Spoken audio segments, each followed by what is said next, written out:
नमस्कार, आप देख रहे हैं चैनल फॉर न्यूज इंडिया दीपक अरोड़ा के साथ। अगर हम हिंदुस्तान की बात करें तो इस समय सनातन का और हिंदुत्व की ध्वजा पूरे दुनिया भर में लहरा रही है। और अगर हम धर्म की बात करें, हिंदू संस्कृति की बात करें, तो हर तरफ से एक ही आवाज आती है और एक ही उद्घोष सुनाई देता है। वो प्रभु श्री राम के नाम का उद्घोष सुनाई दे या हिंदुस्तान की हिंदुत्व की ध्वजा हर तरफ हम लहराते हुए देख सकते हैं। ये सनातन का जो उद्घोष हम पूरे देश में सुन पा रहे हैं, ये वर्षों से, हजारों वर्षों से हमारी जो धार्मिक और हमारी जो संस्कृति है उसको हमने सहेज के रखा, जो वर्षों से, हजारों से, सालों से हमारे सनातनियों के जीवन को लगातार प्रफुल्लित करती आ रही है। उसी का आज असर है कि आज हम पूरे देश भर में इस हिंदुत्व की ध्वजा को लहराते हुए देख रहे हैं और इस संचार को, इस प्रेम को, उद्घोष को और सनातन का जो प्रेम है इसको हम लोगों के जीवन में लगातार बढ़ते हुए देख रहे हैं। समय समय पर हिंदुस्तान के अंदर बहुत से धर्मगुरु, संत ऐसे रहे जिन्होंने अपने योगदान से, अपने विचारों से, अपनी बातों से पूरे हिंदुस्तान के साथ साथ विश्व भर में जाकर सनातन और हिंदुत्व का प्रचार प्रसार किया और लोगों के जीवन को आनंदित और खुशबूदार बनाने का काम किया, सिर्फ इसी सनातन धरोहर और परंपरा के साथ। अगर हम बात करें हिंदुस्तान के अंदर, बहुत सारे त्योहार ऐसे रहते हैं, बहुत से आयोजन ऐसे होते हैं जो लगातार देश भर के अंदर साल दर साल होते हैं, जिसमें सनातन लोग, हिंदुस्तान के लोग जो हिंदुत्व को, संस्कृति को प्यार करने वाले, उन आयोजनों के, उन त्योहारों के माध्यम से अपनी अभिव्यक्ति करते हैं, अपनी संस्कृति के प्रति अगाध और अटूट प्रेम की अभिव्यक्ति करते हैं। इसी में से एक बड़ा आयोजन जो शायद हिंदुस्तान के अंदर सबसे बड़े आयोजनों में से था, अगर हम 2025 की बात करें तो प्रयागराज के अंदर जो महाकुंभ हुआ, एक ऐसा विलक्षण अद्भुत संगम जिसमें करोड़ों लोग न केवल हिंदुस्तान से बल्कि पूरी दुनिया भर से इस प्रयागराज के महाकुंभ के अंदर आए और स्नान करके अपने जीवन को, जिसको कहते हैं कि शुद्ध बनाने का और खूबसूरत बनाने का काम किया। इसी कड़ी में प्रयागराज में अगर हम बात करें, कहते हैं कि जब महाकुंभ आता है तो ईश्वर कुछ ऐसी रचना रचते हैं। कुछ लोगों को एक कहावत हमें सुनने में आती है अक्सर, कहते हैं ना जाने किस रूप में नारायण मिल जाएंगे। महाकुंभ एक ऐसा संगम था जिसके अंदर कुछ लोगों के जीवन में बड़ा विलक्षण परिवर्तन देखने को मिला। उनकी जीवन इस तरह था, शायद हो सकता है कि पूरी दुनिया भर में लोग उनको ना जानते हो, लेकिन महाकुंभ का आशीर्वाद लगा लीजिए, प्रभु शिव जी का ऐसा आशीर्वाद लगा लीजिए कि उसमें जाने के बाद पूरी दुनिया भर में उनके नाम का प्रचलन हुआ, लोगों को जानने लगे, पहचानने लगे और लोगों में ये भी जिज्ञासा हुआ कि आखिर ये करते क्या है। उन्हीं में से एक नाम था पिछले साल महाकुंभ के अंदर, प्रयागराज के अंदर जब महाकुंभ हुआ तो उसमें से कुछ नाम चर्चा का विषय बने विशेष तौर पर। उनमें से एक नाम था हर्षारिचार्य। हर्षारिचार्य जो आज शायद हिंदुस्तान के साथ साथ पूरे देश, दुनिया भर में किसी परिचय की मोहताज नहीं है। उस महाकुंभ के अंदर जाते हैं तो लोगों को शायद इस बात के लिए, लोगों के अंदर इस बात की एक्साइटमेंट थी कि एक अलग ऑरा के साथ एक महिला, बड़ी खूबसूरत व्यक्तित्व के साथ एक महिला आई है और लोगों का आकर्षण का केंद्र बनी। लेकिन सबसे खूबसूरती बात थी कि उन्होंने सनातन धर्म और हिंदुत्व की ध्वजा अपने हाथ में थाम रखी थी, जिसकी वजह से पूरे देश भर ने उन्हें प्यार भी दिया और बहुत सारे सवाल भी उनको लेकर पूछे। अब प्रयागराज से आगे बढ़ते हुए अगर हम बात करें, इसी साल जो कि अभी फिलहाल में प्रयागराज के अंदर माघ मेला चल रहा है, माघ मेला में भी हर्षारिचार्य जी का जाना हुआ और वहां पर भी उन्होंने बहुत सारे लोगों का ध्यान केंद्रित किया। अगर आप उनके वीडियोस देखे होंगे तो मुझे लगता है कि लोग इस बात के लिए ज्यादा जिज्ञासु थे कि हर्षारिचार्य वहां पर है तो मोमेंट कैप्चर करने का मौका ना चूक जाए, तो सभी ने अपनी कोशिश की। आज विशेष तौर से हमारे साथ हर्षारिचार्य जी चैनल फॉर न्यूज इंडिया के इस खास कार्यक्रम में जुड़ी, उनसे जानने की कोशिश करेंगे उनके जीवन से जुड़े सवाल, धर्म, सनातन और हिंदू संस्कृति से जुड़े, और खास तौर पे वर्तमान में कुछ ऐसे मुद्दे चल रहे हैं जो पूरे देश भर में ज्वलंत है, हर आदमी उस पर बात रख रहा है, वो चाहे यूजीसी का मुद्दा हो या और कोई मुद्दे हो। इन सभी मुद्दों को लेकर खास तौर पर आज हमारे साथ मौजूद है हर्षारिचार्य। हर्षा जी, बहुत बहुत स्वागत है चैनल फॉर न्यूज इंडिया पर। बहुत बहुत धन्यवाद। तो हर्षा जी, सबसे पहला सवाल लेते हैं। अभी इस समय अगर वर्तमान में बात करें तो देश में सबसे ज्वलंत मुद्दा अगर हम बात करें तो वो यूजीसी बिल को लेकर है। सरकार ये कहती है कि हमने इसको समानता लाने के लिए कर रहे हैं और इसमें कोई ऐसी चीज नहीं है कि जिसको लेकर विरोध या प्रोटेस्ट हो, जबकि बहुत सारे, अगर हम शैक्षणिक संस्थानों की बात करें, टीचर्स की बात करें, बच्चों की बात करें, बहुत सारे लोग इस बात को लेकर प्रोटेस्ट कर रहे हैं कि ये एक फर्क लाने के लिए या एक ऐसे चीज में बांधने के लिए सरकार कर रही है कि जिसका कल को दुरुपयोग हो सकता है। आप भी सोशल मीडिया के ऊपर बहुत वोकली इसके ऊपर बात रख रही हैं और लगातार कई दिनों से यूजीसी बिल को लेकर आपके भी व्यू पॉइंट सामने है। मैं चाहूंगा अपने दर्शकों के लिए कि आप पर्सनली इस चीज को कैसे इवेल्युएट करती है ना, and what is your take on UGC bill? देखिए जहाँ तक हम संविधान की बात करें या सरकार की, जिसमें समानता की बात हम बार-बार करते हैं, संविधान के हिसाब से भी और सरकार भी यही चाहती है कि हम समानता लाएँ, ठीक है? जी, मेरा किसी भी जाति विशेष से कोई इश्यू नहीं है, मुझे किसी से कोई ईर्ष्या, द्वेष नहीं है, मेरे लिए सभी हिंदू हैं, सभी बराबर हैं। मैं जी, तो कभी सोचती भी नहीं हूँ कि कौन किस जाति का है। अगर हम सोचते होते तो शायद हम बात भी जब करें तो इंसान से पहले जाति पूछ लें, लेकिन अभी हम बहुत आगे निकल आए हैं। अभी 2026 चल रहा है जहाँ पे जाति से उठ के हम सामाजिक रूप से लोगों के बीच काम करते हैं, सबको इंसान समझ के। अब जब मैं अपनी बात रखती हूँ तो लोगों को ये लगता है कि आप शायद हमसे नफ़रत कर रहे हो या हमारे विरुद्ध जाने की कोशिश कर रहे हो। नहीं, मैं किसी से नफ़रत नहीं कर रही हूँ। लेकिन अब जब हम बात कर रहे हैं समानता की, तो समानता है कहाँ? पहले तो वो क्वेश्चन आ जाता है कि समानता है कहाँ? जी, आज आरक्षण दे के एक जाति विशेष को आप ऊपर बिल्कुल पहुँचा दिए हैं और बिना आरक्षण के एक जाति विशेष को आप बिल्कुल नीचे लेके जा रहे हैं। मतलब वो हुँ, अगर मेरिट में भी आ रहे हैं, 1 नंबर से उनकी सीट किसी और को मिल जा रही है और इस बार तो एक नया जो अभी इसका नीट का जो आया है कि अगर -40 भी आ रहा है, तो भी आपको वो पद मिल जाएगा, वो सीट मिल जाएगी। तो आप बताइए हुँ, कि भविष्य में हम कैसे डॉक्टर, कैसे इंजीनियर, कैसे हम अपने अधिकारियों को देखेंगे किसी पोस्ट पे? किनको देखेंगे हम? पहली चीज़ ये। दूसरी चीज़ कि आप ये जो आया है ना कि भई अगर कोई झूठा इल्ज़ाम भी किसी सुवर्ण पे लगा देता है, किसी जनरल कैटेगरी पे लगा देता है, तो बिना हुँ, जाँच-पड़ताल के उसको तुरंत उसके विरुद्ध कार्यवाही की जाएगी। क्यों? वो इंसान नहीं है। क्यों जाँच-पड़ताल होने की ज़रूरत नहीं है?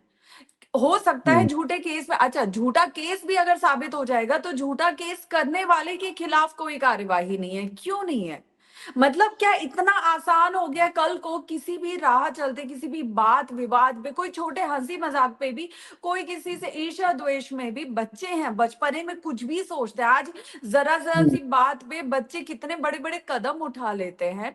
तो आप सोचिए कि इस बात की कौन गारंटी लेगा कि कल किसी भी वाद विवाद में कोई किसी पे कोई झूठा केस नहीं करेगा क्योंकि उनको पता है कि झूठा साबित भी हो जाएगा तो हमारा क्या जाएगा? हमारा कुछ नहीं जाएगा, जो जाएगा सामने वाले का जाएगा क्योंकि झूठ साबित होने से पहले उसको सज़ा मिल चुकी है। उसका करियर, उसका जीवन, उसका सब कुछ खराब हो चुका है, उसका परिवार तहस-नहस हो गया है। और बच्चों की हुँ, मानसिकता या छात्रों की मानसिकता कितनी कोमल होती है कि आज आज हम उस समय पे उस कंडीशन में पहुँच चुके हैं कि जहाँ छात्र-छात्राएँ छोटी-सी बात पे आत्महत्या करने से नहीं चूकते हैं।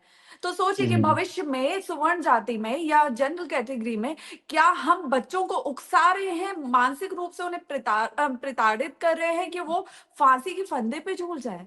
मतलब समानता कहाँ है? मुझे वो समानता नहीं दिख रही है। हुँ। मैं अगर इसमें हर्षा जी थोड़ा-सा अगर इसको इवैल्यूएट करने चाहिए या सिर्फ़ इस आंकड़ों के तथ्यों से बात करें, तो सरकार ने इस बिल को लाने से पहले जो कोर्ट के अंदर भी जो तथ्य पेश किए थे, उसके हिसाब से ये था कि साल दर साल जो ये एससी, एसटी, ओबीसी वाले हैं, जो अनुसूचित जाति वर्ग के अंदर हम जिन कैटेगरी ऑफ लोगों को लेते हैं, मानते हैं, उनके खिलाफ इस तरह की शिकायतें या केसेस बढ़े हैं, साल दर साल। उसको इवैल्यूएट करके उन तथ्यों और आंकड़ों के हिसाब से इन्होंने लाने की सोची। This is one point.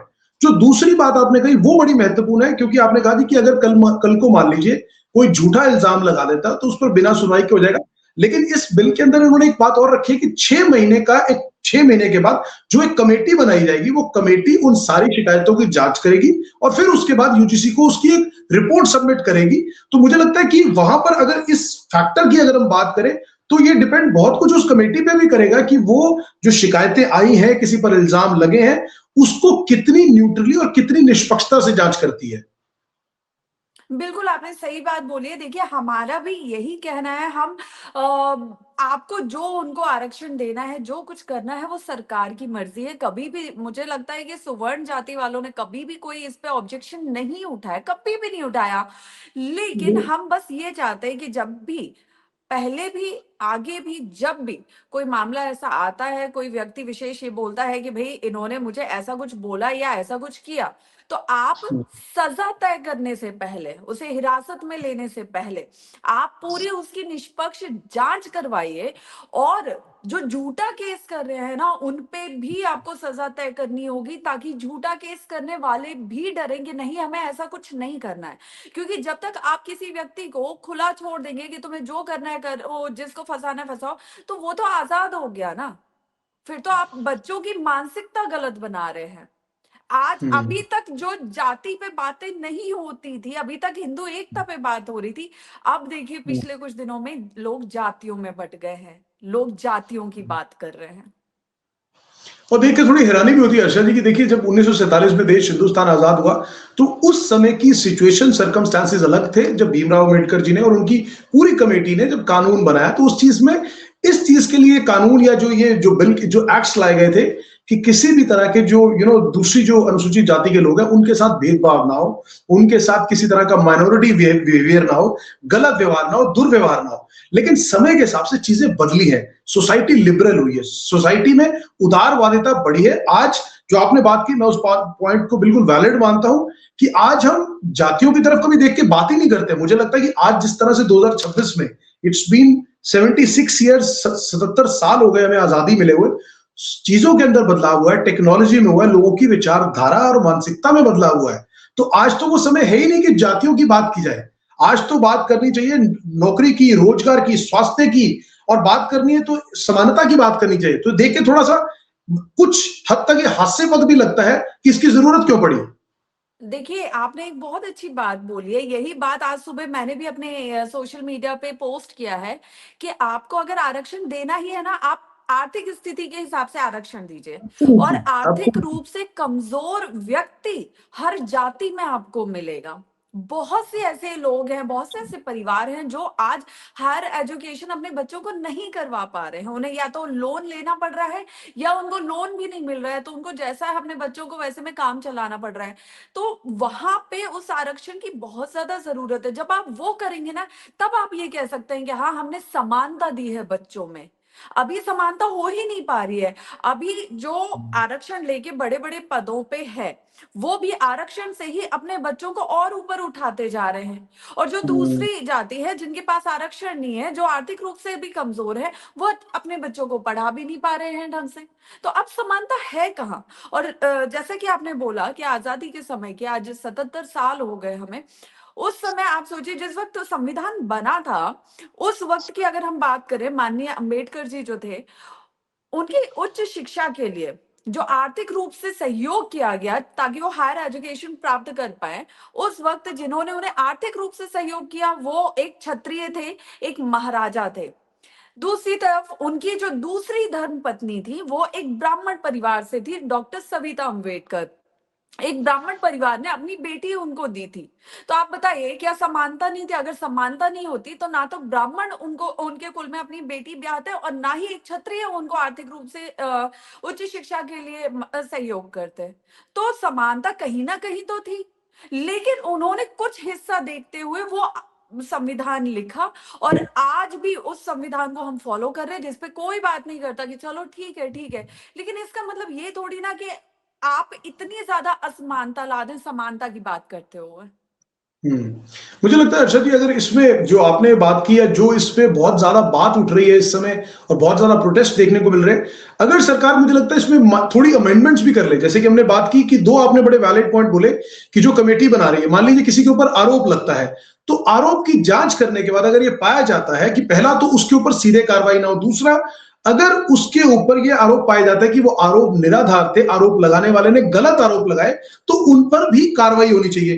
तो मुझे लगता है कि इस बिल का, एक्ट का दूसरा एस्पेक्ट ये है कि अगर इसमें सरकार जो मेन इश्यूज के ऊपर जो आवाज उठ रही है, जो प्रोटेस्ट हो रहा है, अगर उनमें अमेंडमेंट्स भी कर दे, तो मुझे लगता है that can also balance it out instead of withdrawing it also. जी, राइट राइट राइट। वो वहीं से देखिए, लोगों में अभी आक्रोश क्यों है, विरोध क्यों है? क्योंकि लोगों को जी, कहीं ना कहीं ये लग रहा है कि आपने एक मतलब सुवर्ण को टारगेट कर लिया है और एक जाति विशेष को आप ऊपर लेके जा रहे हैं। मतलब सुवर्ण का होना ना होना आप ये दिखा रहे हैं कि इस देश में बराबर है। मतलब हम कल को ना भी रहें तो हमारी कोई महत्व नहीं है इस देश में। तो अगर आप इसमें कुछ चेंजेस करते हैं और आप दोनों को बराबर रखते हैं कि नहीं, अगर कोई किसी पे आरोप लगाता है, कोई किसी के अगेंस्ट कुछ बोलता है, तो पहले उसकी निष्पक्ष जांच हो टीम द्वारा। उस टीम में भी आप किन लोगों को रखते हैं ये भी महत्वपूर्ण है, ताकि वो जी। निष्पक्ष जांच कर पाए। ठीक है। दूसरी हम्म। चीज कि जिसने झूठा आरोप लगाया है उनके अगेंस्ट भी वही सजा तय होनी चाहिए। अगर आप ये कुछ मेजर चेंजेस कर देते हैं तो मुझे नहीं लगता कि फिर किसी को भी दिक्कत होगी इस बिल से। अब मुझे लगता है that can balance out the entire topic.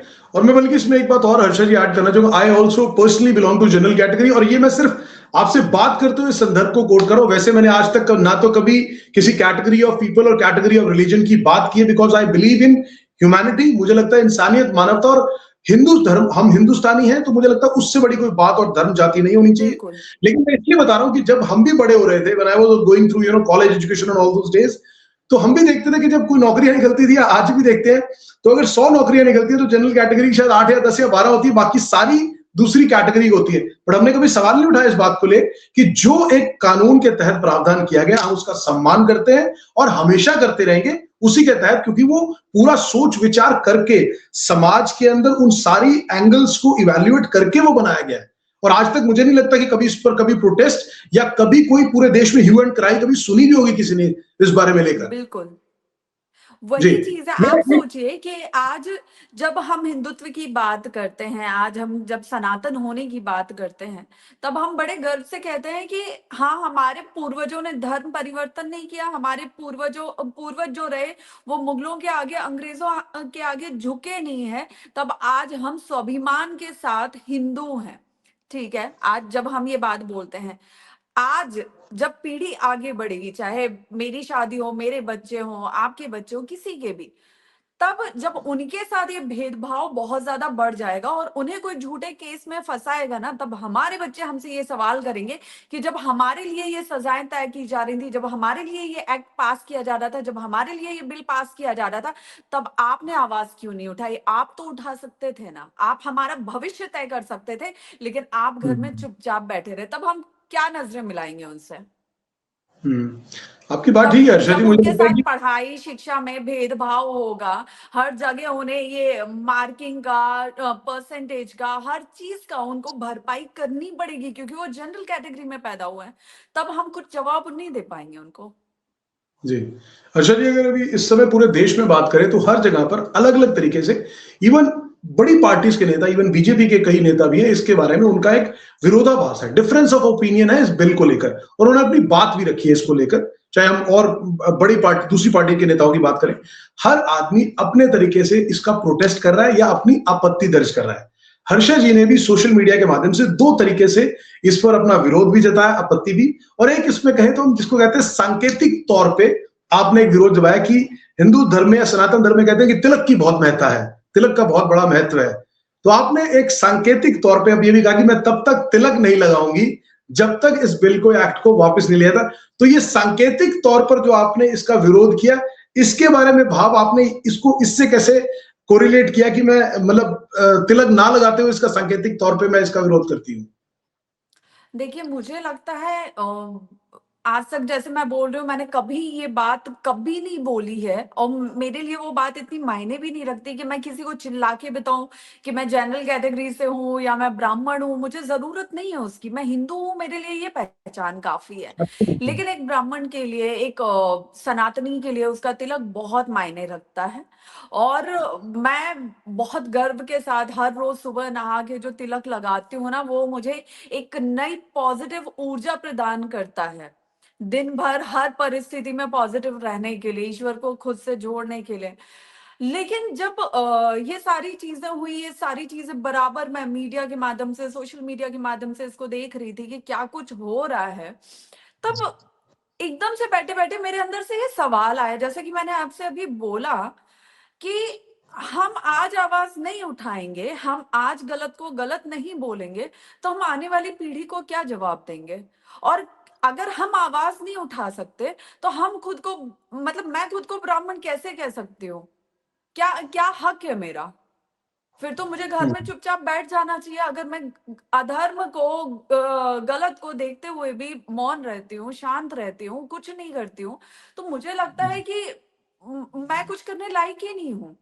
तो अभी मैंने यही किया कि मैंने सबसे पहले अपने तिलक का त्याग किया कि जब तक ये विरोध जारी है, जब तक इस बिल में चेंजेस नहीं आते हैं या इस बिल को वापस नहीं लिया जाता है, तब तक मैं तिलक नहीं लगाऊंगी। लेकिन उसके साथ ही कि अगले 48 घंटे में अगर ये एक्ट में बदलाव नहीं हुए और या इस एक्ट को वापस नहीं लिया गया, तो उसके बाद हम अलग तरीके से भी विरोध जताएंगे अपना। एक बात अपनी हमारी जो शुरू में हम बात कर रहे थे हर्षा जी, जब आपने इस बात को लेकर अपना वक्तव्य रखना शुरू किया या अपना व्यू पॉइंट आपने सोशल मीडिया पे शेयर किया, तो आपने कहा कि मुझे भी थोड़ा विरोधाभास का सामना करना पड़ा। There was a difference of opinion from the closest of your people also. मैं चाहूंगा कि आप उस बारे में बताएं कि जो आपके निजी करीबी, चाहे वो घनिष्ठ मित्र है या पारिवारिक या जानने वाले हो सकते हैं, उनका इस पर क्या व्यू पॉइंट था? नहीं, मैं देखिए, मेरे जो घनिष्ठ मित्र हैं जो अलग जाति से बिलोंग करते हैं, हम्म, लिटरली मुझे लकीली इतने अच्छे दोस्त मिले हैं कि हम एक दूसरे के पॉइंट ऑफ व्यू का मान सम्मान करते हैं। सम्मान उन्हें करते पता है हैं। कि अगर हर्षा कोई चीज बोल रही है तो क्यों बोल रही होगी, मुझे पता है कि हम्म, अगर वो कोई चीज बोल रहे हैं तो क्यों बोल रहे होंगे। हमने हमेशा एक दूसरे की व्यूज का, थॉट्स का हमेशा मान सम्मान किया है। लेकिन जब मैं सोशल मीडिया के माध्यम से मैंने अपनी बात रखी और जो लोगों का विरोधाभास हुआ कि लाइक आप तो हिंदू एकता की बात करती थी, कहाँ गई आपकी एकता, आप तो जातियों में लोगों को बांट रहे हैं, आपको हम अनफॉलो कर रहे हैं, आपसे ये उम्मीद नहीं थी, आप तो सनातनी होने की बात करती हैं, ये सारी चीजें। चलिए ठीक है, मैंने सबकी बात सुनी, सबकी बात से सहमत हुई। अब मुझे ये बताइए कि जब मैं हिंदुत्व की बात करती थी, सनातन की बात करती थी, तो इन्हीं में से कुछ लोग निकल के आते थे जो बोलते थे कि हम राम को नहीं मानते, हम हिंदू धर्म को नहीं मानते, हमारा धर्म अलग है, हम बौद्ध को मानते हैं, हम भीम राव अम्बेडकर जी को मानते हैं, ऐसा वैसा। तब ये हिंदू को नहीं मानते थे। आज ये हिंदू को मान रहे हैं, लेकिन ये जनरल कैटेगरी वालों का बॉयकॉट कर रहे हैं। अब मेरी हम्म, बात ये है कि मेरे लिए सारी जातियां बराबर हैं, लेकिन सरकार भी तो उनको बराबरी पे लेके आए, सरकार भी तो उनमें मतभेद पैदा कर रही है ना। और मुझे लगता है कि सरकार समानता ला सकती है, क्योंकि संविधान में भी समानता की बात की गई है। तो आप समान रखिए ना दोनों को। आप एक को ऊपर एक को नीचे क्यों लेके जा रहे हैं? एक को आजाद झूठे आरोप लगाने के लिए आप आजाद छोड़ रहे हैं और एक को फंसने दे रहे हैं। ये कैसी समानता है? ये समानता समझ में नहीं आ रही है। तो अभी भी मुझे लगता है कि लोगों को ये समझने की जरूरत है कि हम किसी जाति का विरोध नहीं कर रहे, हमारी किसी से कोई समस्या नहीं है, हमारे लिए सब हमारा परिवार है। लेकिन जो असमानता आ रही है अब और आने वाले भविष्य में जो आत्महत्या के भी केसेस बढ़ सकते हैं, झूठे आरोपों के भी केसेस बढ़ सकते हैं, पढ़ाई में भी दिक्कतें आएंगी, लोगों के अपने अपने ग्रुप बन जाएंगे कि इसके साथ क्या करना, उसके साथ। अब बच्चे पढ़ाई कम करेंगे, अब बच्चे कूटनीति में ज्यादा फंसेंगे कि उसने मेरे साथ ऐसा किया, एक काम करो उसे इसमें फंसा दो, अपना तो कुछ जाएगा नहीं, उसी का टाइम वेस्ट होगा, उसी को पुलिस के चक्कर लगाने पड़ेंगे। तो अब बच्चे पढ़ाई कर कहाँ पाएंगे? आप छात्रों को छात्र बने रहने दीजिए, आप उन्हें उनकी मानसिकता मत बदलिए। तो ये बहुत अब समझने वाला विषय है। मुझे लगता है कि जिस तरह से आपने इलैबोरेट किया और जो लोग भी इसके ऊपर अपनी बात बड़े प्रोमिनेंटली रख रहे हैं, आई थिंक सबका मकसद एक ही है कि जो इक्वालिटी वाले, जो समानता की बात हो रही है, तो समानता रहने के लिए सबसे जरूरी है कि किसी भी तरह के कास्ट, क्रीड या उस चीज के लिए ना हम बात करें, ना उस चीज को ज्यादा एडवोकेट करें, ताकि वो चीज हिंदुस्तान और देश भर में रहे। अनेकता में एकता ही तो हमारे देश की सबसे बड़ी, जो जिसको बोलते हैं बिल्कुल बिल्कुल। खूबसूरती है, उसी को बनाए रखना मुझे लगता है आने वाले वर्षों के लिए भी, और हमारे जो आने वाली जनरेशन है उनके लिए भी, मुझे लगता है इससे बड़ी बात नहीं हो सकती कि हमने इतने सालों में इतना खूबसूरत देश देखा है, तो इसी खूबसूरती को हम बनाए रखें। और आपने एक बात जैसे कही ना कि आपने जिस पे भी ओपिनियन दिया उस पे भी लोगों ने बोला, आप हिंदुत्व की बात करती थी तो लोग कहते थे राम को नहीं मानते। तो मुझे वो बात याद आती है, पुराना फेमस डायलॉग है कि लोगों का काम, कुछ तो लोग कहेंगे, लोगों का काम है कहना। तो लोग तो बिल्कुल कुछ ना कुछ हर्षा जी कहेंगे। आज हर्षा जी हिंदुत्व और सनातन के साथ साथ यूजीसी की बात कर रही है, तो हो सकता है लोग ये भी कहे कि आप तो हिंदू धर्म की बात कीजिए, आपको क्या जरूरत है यूजीसी के लिए बात करने की, तो लोग तो ये भी अभी बोल मेरे सकते पास हैं। ये भी बातें आ रही हैं कि आप तो राजनीति में उतरने की तैयारी कर रही हो, आपको तो राजनेता बनना है, आपको तो पार्टी ज्वाइन करनी है, इसलिए आप ये सब कर रही हो। हाँ, तो अरे आनी शुरू हो गई राजनीति से हट के इंसान का एक जीवन होता है जिसमें वो समाज के लिए सोचता है, और जहां गलत होते दिख रहा है उसके बारे में ऐसा थोड़ी ना कि हम आवाज नहीं उठाएंगे, हम सिर्फ धर्म की बात करे जा रहे हैं तो हम धर्म की ही बात, ये भी धर्म का ही मुद्दा है क्योंकि आज धर्म बट रहा है। तो यहाँ भी मैं आवाज उठाऊंगी, और जब जब जो गलत होगा मैं आवाज उठाऊंगी, जिसको विरोध करना है आजादी से करे। कहते हैं कि हिंदुस्तान और हिंदू हिंदू धर्म की और सनातन की एक सबसे बड़ी खूबसूरती ये कि अपनी बात को मुखरता से रखने के लिए वो पीछे नहीं हटते, और सबसे बड़ी बात कि जहां भी गलत देखते हैं, मुझे लगता है और ये हजारों वर्षों से हमारी जो धरोहर है, हमारी संस्कृति है, न जाने इतने ऐसे कितने ही किस्से हैं जिसके अंदर ये बात साबित है कि हिंदुत्व की जहां बात होगी या सनातन की बात होगी, तो जो आदमी धर्म से, दिल से, आत्मा से सनातनी, आत्मा से हिंदू है, वो अपनी बात को वोकली कहेगा जरूर। आप उसको अच्छे में लीजिए चाहे बुरे में लीजिए, मुझे लगता है सिर्फ सबकी अभिव्यक्ति का अंतर हो सकता है अपनी बात रखने का। बिल्कुल। लेकिन आपने जो हर्षद की बात की, मैं उसी सवाल में कुछ ऐड करना चाहूंगा कि लोग अभी आपको कह रहे हैं कि आप तो राजनीति में आना चाहती हैं। मैं उसी से जुड़े कुछ धर्म और राजनीति से जुड़े भी सवाल आपसे ले लेता हूं, आपने उसका जिक्र किया तो। जी। आज अगर हम देखते हैं कि बहुत बड़े धर्मगुरु हैं, बहुत बड़े संत हैं, बहुत, मैं नाम नहीं लूंगा किसी के, सभी आदरणीय, सभी सम्मानित हैं, लेकिन हमेशा से हम हिंदुस्तान के अंदर ये देखते रहे कि धर्म और राजनीति दो अलग अलग, जिसको बोलते हैं एक अलग अलग, लगा लीजिए कि एक समाज की एक अलग अलग धरोहर है, अलग अलग पिलर्स हैं। राजनीति का काम है देश के अंदर उन सारी चीजों को व्यवस्थित करना, मैनेज करना और देश को चलाना। और धर्म गुरुओं का काम है, साधु संतों का काम है, उन विचारों को, उन भावनाओं को, उन चीजों को लोगों के जिन तक पहुंचाना जो जीवन में लोगों की आत्मा को, दिल को और जीवन को खूबसूरत और प्योर बनाकर रखे। लेकिन आज समय के जो बदलाव हुआ है, आज हम देखते हैं कि कहीं ना कहीं बड़े बड़े धर्मगुरु भी, बड़े बड़े संत भी राजनीतिक मंचों पर अक्सर देखे जाते हैं, और ऐसा कोई मंच नहीं देखा जाता। किसी की हो सकता है कि किसी व्यक्ति विशेष या पार्टी विशेष में आस्था हो, ये फर्क हो सकता है, लेकिन धर्मगुरु आजकल या साधु संत लोग सभी राजनीतिक मंचों पर बहुत देखे जाते हैं। देखिए ये मैं इसके बारे में तो अभी किसी के बारे में क्या बोलूं, जैसा कि आपने बोला, आपने एक बहुत अच्छी बात बोली कि जो राजनेता हैं, जो राजनीति कर रहे हैं, उनका काम है देश को संभालना, देश की अर्थव्यवस्था को संभालना, देश में सारी चीजें ठीक तरीके से हो, इन चीजों को देखना। और जो हमारे धर्म गुरु हैं, उनका उनका जो कर्तव्य है वो है धर्म की ध्वजा ऊपर रखना, समाज को धर्म से जोड़ना, विश्व भर में ये बताना कि भारत क्या है और भारत कौन है, भारत की संस्कृति क्या है। तो मुझे लगता है कि दोनों का अलग अलग काम है, लेकिन आज कहीं ना कहीं मर्ज हो गया है। आज धर्म राजनीति में भी है और राजनीति धर्म में भी है, और ये हम बहुत ज्यादा देख रहे हैं। तो अब वो क्यों, कैसे, कब हो गया ये तो मुझे जानकारी नहीं है, लेकिन हाँ अब दोनों जो है बहुत हद तक मर्ज हो चुके हैं। आप पर्सनली और वो कैसे उनकी देखते पर्सनल हैं? चॉइस है, हम उस पर कमेंट नहीं कर सकते। नहीं, ऊपर में बात कर रहा हूं, I want to have your personal opinion. आप व्यक्तिगत तौर पे इसे कैसे देखते हैं? क्या आप इसे सही मानते हैं कि नहीं ठीक है अगर धर्म राजनीति मिलकर भी चल रहे हैं तो क्या बुराई है, या आपको लगता है कि नहीं अलग अलग ही रहना चाहिए?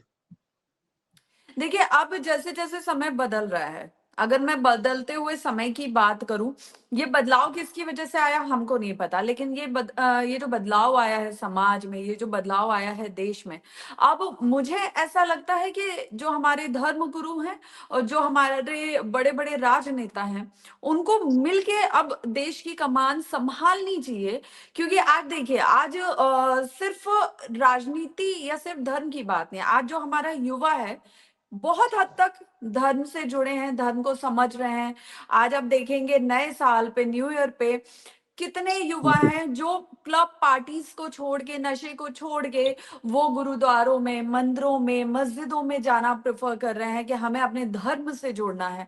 तो ये बदलते हुए बदलाव को हमें देखना चाहिए, और युवा जो बदल रहा है उसी के हिसाब से, उसकी भाषा शैली को समझते हुए, उसके लाइफस्टाइल को समझते हुए हमें भी परिवर्तन लाने होंगे। जो युवा अभी भी नशे में फंसा हुआ है, अपने धर्म, संस्कृति, परिवार से दूर भाग रहा है, उनको जब हमें वापस अपने धर्म से जोड़ना है, कोई भी धर्म हो, हमें अगर अपने धर्म से जोड़ना है, अपने परिवार से जोड़ना है, कि वो अपने माता पिता को वृद्धाश्रम का रास्ता ना दिखाए, तो आज धर्म को भी राजनीति में आना होगा, और तभी वो चीजें बैलेंस हो पाएंगी, तभी इस देश के जो स्तंभ है वो संभल पाएंगे। मुझे लगता है आपने एक बड़ी खूबसूरत एग्जांपल दिया हर्षा जी, और मैं इसको थोड़ा इलाबरेट करूं कि धर्म क्योंकि आपकी आत्मा को पवित्र करता है, आपकी ईमानदारी आपके अंदर जगाता है, किसी भी कर्म के लिए पवित्रता लाता है, रिश्तों के लिए, समाज के लिए, हर चीज के लिए। मुझे लगता है धर्म, अगर वही चीज, धर्म की जो आत्मा है, अगर वो राजनीति के अंदर उतर जाए और इनका समावेश हो जाए, तो मुझे लगता है कि उससे बढ़िया कॉम्बिनेशन पूरे विश्व भर के लिए नहीं हो सकता। अगर इसको बिल्कुल। कॉम्बिनेशन बना करते हैं, लेकिन उसका प्रयोग सिर्फ गलत तरीके से ना हो। एक और सवाल ले लेते हैं, हाइपोथेटिकल सवाल ले लेते हैं। हर्षा जी के जीवन में पिछले साल एक परिवर्तन आया, जब वो एक एक्ट्रेस थी, या आप ये कह लीजिए एंकर थी, आप बहुत अच्छी एंकरिंग करती थी, because I seen your past performances also, shows also. उसके बाद आपने हिंदुत्व और सनातन की तरफ रुख मोड़ा और अपने जीवन को उस तरफ समर्पित करने के लिए आप उस रास्ते पर अग्रसर हुई। जब वो जीवन में बदलाव आया, उसकी बात हम अगले कुछ सवालों में करेंगे। लेकिन अगर आज की बात करें, जिस तरह धर्म और राजनीति एक साथ होते जा रहे हैं, हर्षा जी को भी आने वाले समय में हम सनातनी हिंदू के साथ साथ कभी आने वाले राजनीतिक मंच पर भी देख सकते हैं। देखिए, जिस तरह जब मैं नवंबर 2024 की बात है, जब मुझे ये पता चला था कि 2025 जनवरी में महाकुंभ है, उस नवंबर से पहले मुझे जानकारी भी नहीं थी, मेरे जी गुरुजी ने जी मुझे बताया। और जी जब मैं वहां पे पहुंची 13 जनवरी 2025 को, मेले की महाकुंभ मेले की शुरुआत हुई थी, उसका उद्घाटन हुआ था। लेकिन मैं जी उससे पहले 9 जनवरी को वहां पहुंची थी। 10 जनवरी को हमारे अखाड़े का, गुरुजी के निरंजनी अखाड़े का नगर भ्रमण था, छावनी जी। भ्रमण बोलते हैं हाँ, उसको। महामंडलेश्वर कैलाशानंद गिरी जी का है। जी। जी तो जब मैं वहां 9 तारीख को पहुंची, 10 तारीख को सुबह 10 बजे गुरुजी ने आदेश दिया कि तुमको यहाँ पहुंचना है। गुरुजी ने जहां आदेश दिया कि बेटा इस रथ पे बैठ जाओ, मैं बैठ गई। अब किसी एक जगह बैठ के कोई मेरा फोटो वीडियो बना के मुझे किस हद तक वायरल कर देगा, और वो वायरल होना कैसे मेरे जीवन को परिवर्तित कर देगा, ये जानकारी मुझे नहीं थी। ये मुझे एक दिन 24 घंटे पहले तक ये जानकारी नहीं थी कि कल का सूरज मेरे जीवन में क्या बदलाव लाएगा। उस दिन जब मैं रथ पे बैठी थी, उस रात जब मैं सोई थी, तब भी मुझे नहीं पता था कि अगले दिन से क्या होना शुरू होगा। ये महादेव ने सारी लीला रच दी, सारी महादेव ने सारा सृष्टि का, जाल सृष्टि की बिछा दिया, रचना। जिसमें हम फंस जाते हैं। ठीक है, हमको जी नहीं पता होता है कि हमारे जीवन में क्या है। अब आगे मैं जो लड़ाइयां लड़ रही हूँ, मैं जो कार्य कर रही हूँ, वो महादेव मुझे किस रास्ते पे आगे पहुंचाने वाले हैं, कहाँ उन्होंने मेरा भविष्य देख रखा है, क्या लिख रखा है, मुझे कुछ भी जानकारी नहीं है। लेकिन अभी फिलहाल मैंने राजनीति को लेके कुछ भी नहीं सोचा हुआ है। लेकिन मुझे लगता है आपकी बातों से मैं आभास लगा रहा हूँ, सोचा नहीं है, लेकिन ऐसा लगता है कि हर्षा जी आने वाले समय में हो सकता है कि धर्म और राजनीति का मेल हो जाए तो बुराई नहीं है कोई। देखिए, मैंने अभी तक नहीं सोच रखा है, लेकिन मुझे नहीं पता ना कि मेरी किस्मत में क्या है। और जी अगर धर्म के लिए आवाज उठानी पड़ी तो हमेशा मैं धर्म के साथ हूँ, और जिस भी मंच से जो भी अपने धर्म के लिए जागरूकता लाने के लिए बोलना हुआ, मैं हमेशा उस मंच पे आपको मौजूद मिलूंगी। बहुत खूबसूरत बात हर्षा जी आपने कही। मैं एक सवाल इसमें हर्षा जी लेना चाहूंगा, क्योंकि हम जब धर्म गुरुओं की, साधु संतों की बात करते हैं आज से पहले तक, और ये मैं इसलिए पूछ रहा हूँ क्योंकि अब काफी समय से आप लगातार साधु संतों के और उनके एक धर्म के जीवन पे मार्ग पे चलते हो, आपने बहुत कुछ देखा भी है। हम जब भी धर्म गुरुओं की, साधु संतों की बात करते हैं तो जीवन सरल जीवन की बात करते हैं, बड़ा साधारण लाइफस्टाइल की बात करते हैं।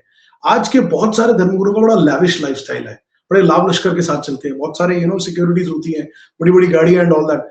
How do you take it? आपको लगता है कि अगर धर्म पे चल रहे हैं, आप हिंदू की बात कर रहे हैं, प्रभु को समर्पित जीवन को करने जा रहे हैं, उस रास्ते पे बढ़ रहे हैं, तो क्या उसके लिए थोड़े से आप ये आडंबर और ये सब चीजों की जरूरत है, या उसको सरल बनाते हुए आप चलिए ना, तो क्या बुराई है?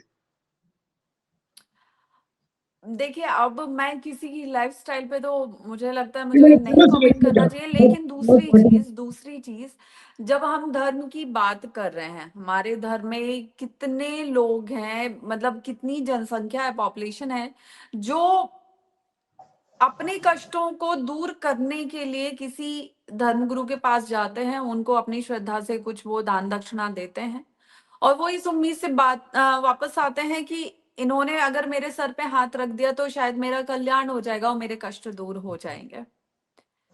लेकिन उनके कष्ट कितने दूर हो रहे हैं ये तो उनको ही पता है। अब रही बात हमारे कुछ साधु संतों की, कुछ धर्म गुरुओं की, आप ये सोचिए कि आज से कुछ साल पहले अगर हम 15-20 साल पहले जाएं, तब जो महाकुंभ लगता था, तब जो अर्ध कुंभ लगता था, या तब जो माघ मेला लगता था, ये हम्म। सब मेले क्यों होते थे? वहां पे ना त्याग, तपस्या और साधना देखने को मिलती थी। माघ मेले में ग्रस्त व्यक्ति भी आके कल्पवास करता है, अपने ग्रस्त जीवन का त्याग करता है, त्याग, साधना और समर्पण का वो एक बहुत अच्छी मिसाल कायम करता है। खुद ही भोजन बनाता है, खुद ही ग्रहण करता है, भजन कीर्तन करता है, प्रभु नाम जाप करता है, किसी से कोई संबंध नहीं रखता है, 1 महीने तक वो बिस्तर तक पे नहीं सोता है, वो पुसा पे सोता है। तो सोचिए कि कितना त्याग करता है। और जहां पे ग्रस्त इंसान इतना त्याग कर रहा है, वहां पे हम हम्म। साधु संतों से क्या उम्मीद करेंगे? हम क्या उनसे हम्म। ये उम्मीद करेंगे कि हम अगर इस जगह पे जा रहे हैं तो देखो उन्होंने कितने करोड़ों का पंडाल बनाया है, कितने करोड़ों की गाड़ी खरीदी है? हम क्या ये देखने जाएंगे? और क्या ये दिखा के हम अपने देश के युवाओं को धर्म से जोड़ेंगे?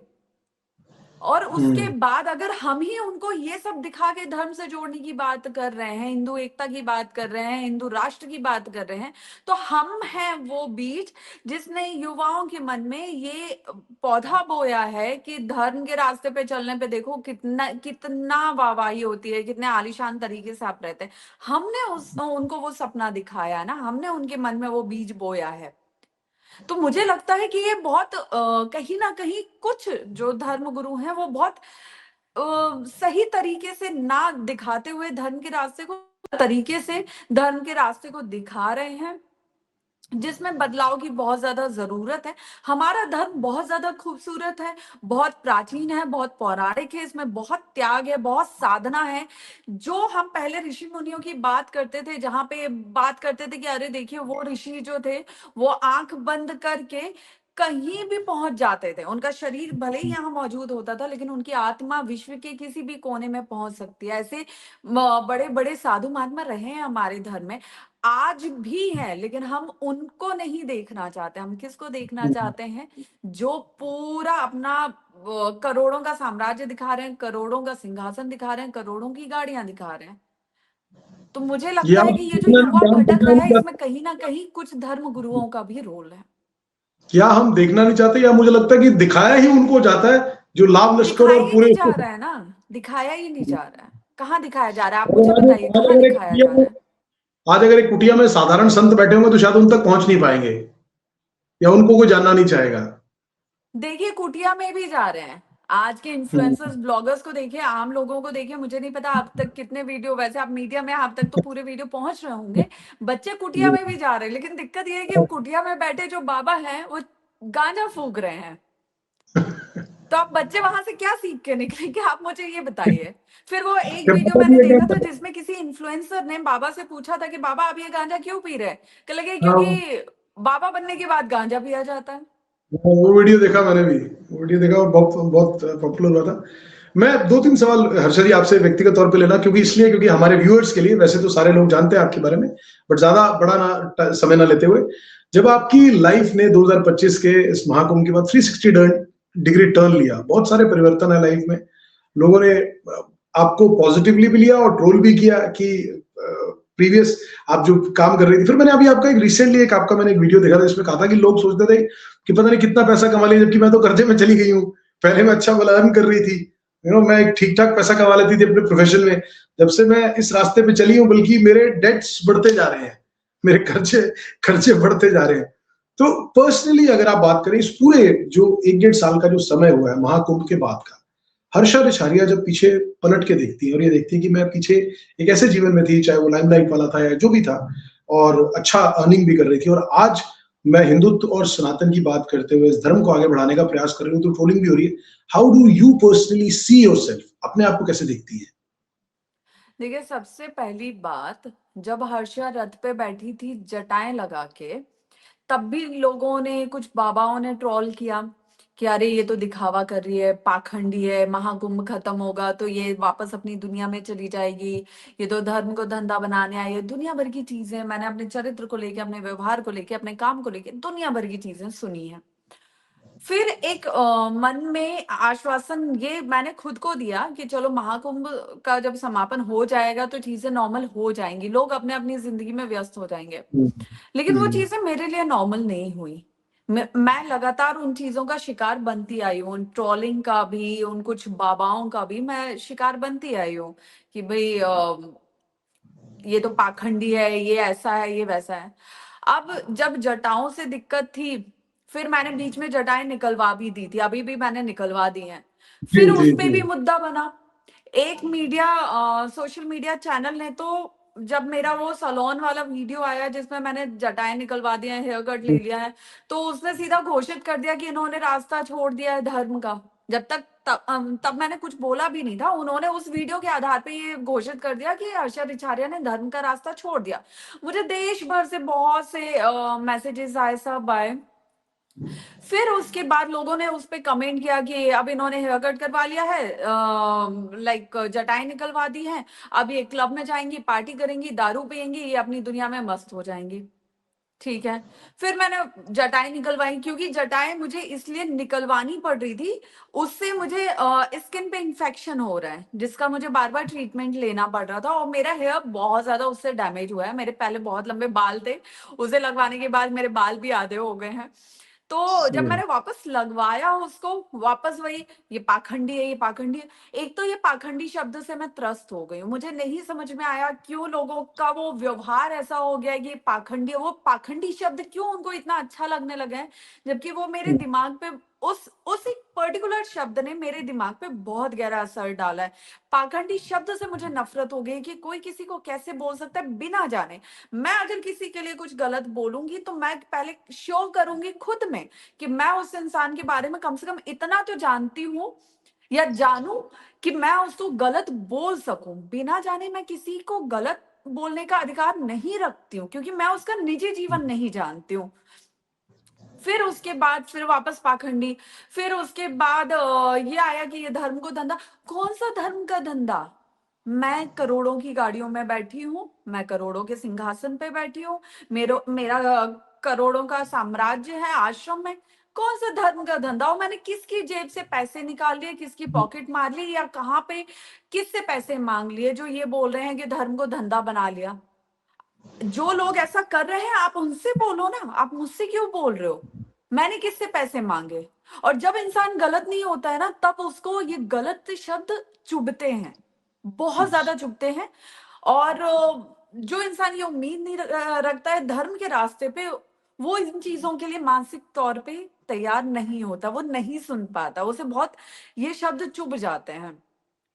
हम्म, उसके बाद जब मुझे ये हुआ कि देखो मैं कुछ भी कर लूं, कुछ भी धर्म के रास्ते पे, 1 साल हो गया मुझे चलते हुए, तब भी इस 1 साल में मैंने बहुत तिरस्कार सहा है, बहुत अपमान सहा है, बहुत बातें सुनी है। अब मुझसे नहीं हो पा रहा। और ये 1 साल में, क्योंकि मैंने अपना एंकरिंग छोड़ दिया, मैंने अपना एक्टिंग छोड़ दिया, मैं कोई काम नहीं कर रही हूँ, पैसा आएगा तो कहाँ से आएगा? अगर महीने में एक आधी बार कोई धार्मिक कार्यक्रम आ जाए या कोई कोलैबोरेशन आ जाए, वहां से मुझे थोड़ा बहुत जो अमाउंट मिलता है उससे मेरे घर की ईएमआई, घर का रेंट वगैरह सब जाता है, तो मेरे पास पैसा बचेगा कहाँ? और अगर आप, एक बहुत प्रैक्टिकल बात मैं बोल रही हूँ, जब तक मैं घर पे बैठ के वीडियो बना के डाल रही थी धर्म के लिए, तब मीडिया ही मुझसे सवाल कर रही थी कि वीडियो बनाने के अलावा आप क्या कर रहे हो धर्म के लिए।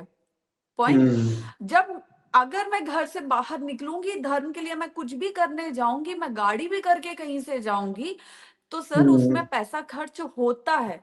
और बिना जी आमदनी के कुबेर का धन भी होता है ना, एक दिन वो भी खाली हो जाता है। जी मैं जी। अपना घर चलाने के लिए, मैं अपना साम्राज्य बनाने की बात नहीं कर रही हूँ कि मेरा सहयोग करो, मुझे आश्रम बनाना है, नहीं।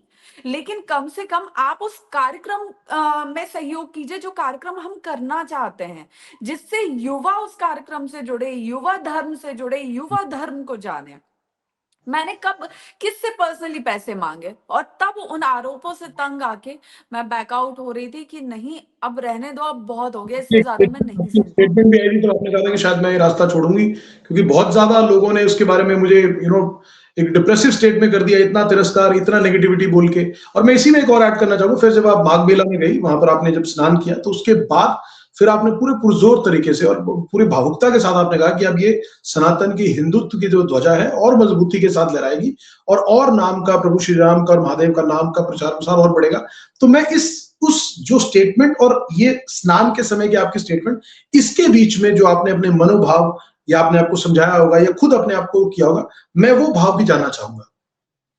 देखिए, जिस दिन मैंने ये वीडियो पोस्ट किया था कि मैं ये धर्म की राह, धर्म का प्रचार प्रसार छोड़ दूंगी मौनी अमावस्या पे, जब मैंने वो वीडियो पोस्ट किया था, उस वीडियो के बाद से लगातार देश विदेश से मुझे बहुत सारे मेल, मैसेज, डीएम सब आए, बहुत ज्यादा सपोर्ट आया। मैं कहूंगी मीडिया का भी उसमें बहुत बड़ा रोल है, क्योंकि इंटरव्यू लेने के बहाने ही सही मीडिया ने मुझे बहुत मोटिवेट किया है। और उसके साथ ही नारी शक्ति बहुत ज्यादा मेरे सपोर्ट में आई, युवा भी बहुत सारे सपोर्ट में आए, और कहीं ना कहीं एक जो मैं मार्गदर्शन मिस कर रही थी अपने साधु संतों से, तो कुछ संत भी बैक सपोर्ट में आए। और उसके बाद जब मैंने चीजों को समझा, तब मुझे एक चीज मुझे किसी ने बोला था कि कुछ ऐसी बातें होती ना जो हमारे मन में घर कर जाती हैं। एक बात जो हम्म। एक व्यक्ति ने मुझसे पूछी थी कि दीदी, आज सोचिए कि आप किसी पद पे हो, आपको लोग जानते हैं, आप अपनी आवाज उठा सकते हो, तब अगर आप बैकआउट कर रहे हो, तो कल एक साधारण लड़की जिसको कोई नहीं जानता, जब वो धर्म से हम्म। जुड़ने आएगी, उसके साथ कुछ होगा, तो वो तो आपकी तरह हताश होकर चली जाएगी, या हो सकता है उसके साथ कुछ और बुरा हो, तब आप क्या करोगे? तो मेरे मन में हम्म। वो बात घर कर गई। फिर एक किसी ने बोला कि आज यहाँ पे ठीक है, यहाँ विरोध ज्यादा हो रहा है, बहुत कुछ सुनने को मिल रहा है, लेकिन कम से कम खुद में तसल्ली है कि हम जो कर रहे हैं वो सही कर रहे हैं। धीरे हम्म। धीरे ईश्वर साथ देगा, सब साथ में आएंगे, तुम हिम्मत रखो, क्योंकि तुम नारी हो। और वहां से मेरी हिम्मत बनना शुरू हुई कि नहीं, शायद अब ईश्वर ने मुझे चयन किया है मेरा, ईश्वर ने मुझे जिस रथ पे बिठाया था, वहीं से ईश्वर ने मेरी, कहते हैं ना कि किस्मत लिख दी थी, तकदीर लिख दी थी कि तुमको इसी रास्ते पे आगे बढ़ना है। तो अब हम जो भी विरोध आएंगे, जो भी चीजें होंगी, हम उनको सहेंगे, थोड़ा सा ढीठ बन के, थोड़ा बेशरम बन के, लेकिन इस आवाज को अब दबने नहीं देंगे, इस आवाज को अब बहुत बुलंदी के साथ ऊपर लेके जाएंगे, और धर्म की ध्वजा के लिए अब 4 गुनी स्पीड से हम काम करेंगे। बड़ी खूबसूरत बात कही आपने हर्षा जी। और सबसे अच्छी बात ये आपने कही कि जिन लोगों ने भी आपको मोटिवेट किया, उनको भी ये क्रेडिट जाता है कि आपने बड़ी चुनौतियों के बावजूद भी, बड़े तिरस्कार के बावजूद भी अपने आप को, जो कहते हैं, अपनी दृढ़ इच्छा शक्ति को पुनः जागृत करते हुए और मजबूत करते हुए आपने फैसला लिया कि अब इसी मार्ग पर आगे बढ़ते हुए धर्म की ध्वजा को आगे बढ़ाने के बाद चलते चलते एक सवाल और आपसे लेंगे। हालांकि वो इस टॉपिक से थोड़ा सा हटके, लेकिन सिर्फ इसलिए क्योंकि आई होप वो ये पिछले, आपका लास्ट क्वेश्चन होगा। ये लास्ट क्वेश्चन है जी मेरा, बिल्कुल। जी। क्योंकि टॉक ऑफ द टाउन रहा पिछले दिनों, टॉक ऑफ द टाउन नहीं, लेकिन ये सवाल ऐसा रहा कि जिसको लेकर बहुत चर्चा रही, कथावाचकों को लेकर, कथावाचकों और धर्मगुरुओं के बारे में बड़ी चर्चा रही कि धर्मगुरु अलग होते हैं, कथावाचक अलग होते हैं। लेकिन एक बहुत प्रसिद्ध कथावाचक रहे, इंद्रेश उपाध्याय। वो हमेशा से ये कहते थे कि मैं विवाह में जाना मुझे कंफर्टेबल नहीं लगता, मुझे अच्छा नहीं लगता, बहुत सारी चीजें जो उन्होंने अपने वक्तव्य के दौरान कही। जब उनका विवाह का आयोजन होता है तो बड़े ही थोड़े से लाभ लश्कर के और बड़े ग्लैमर के साथ उनके विवाह को किया जाता है, सादगी से भी किया जा सकता था। उसको भी दो तरह के पार्ट में लोगों ने देखा। कुछ ने कहा कि भाई वो उनका निजी जीवन है तो निजी जीवन में कर सकते हैं, उसके लिए कोई आपत्ति नहीं होना चाहिए, क्योंकि सोशल मीडिया पे लोग इसलिए बात रख देते हैं क्योंकि उनको लगता है कि हमारा अधिकार है, हम किसी के लिए कुछ भी बोल सकते हैं, कुछ भी ट्रोल कर सकते हैं। तो दूसरी तरफ लोगों ने कहा कि क्योंकि वो कथावाचक है, लोगों को धर्म सरल जीवन के लिए, सात्विक जीवन जीने के लिए प्रेरित करते हैं, तो सरलता से भी कर सकते थे। हर्षा रिछारिया जी का इस पर क्या वक्तव्य है?